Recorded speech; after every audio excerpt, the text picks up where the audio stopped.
Yeah, there you go, just opens up the gap. So it's just that slight here, then there, slight tug out. He can pull his arm straight back if he wants now, but so you can pull your arm as quick as you want.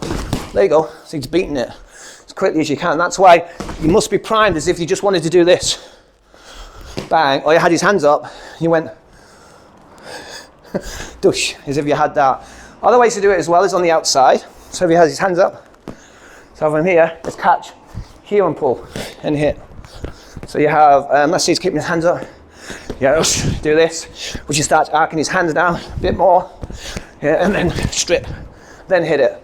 Okay, from there, then you got the cross, which we'll do in a second. From here, you can go over the top, so you aim high. So I would deliberately crouch a little bit, and then aim up higher. Then if his gloves are up to protect, so do the double, bang, I'm just gonna strip slightly, bang, and then straight in with the hook. There.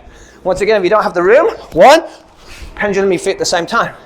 So you got cross, strip, pendulum the foot if you need it. 1, 2, 3.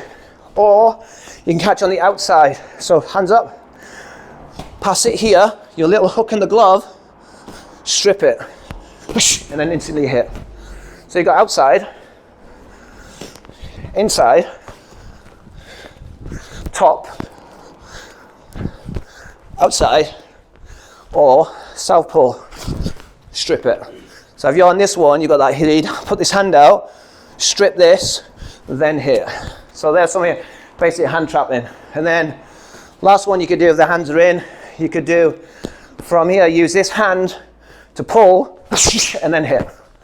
And that as well, here, the 1, 2, literally just like that real quick. So maybe you've got bang, comes in with his elbows, bang, bang, bang, and then we come in there. So they're just some ways here that you can strip, strip, strip.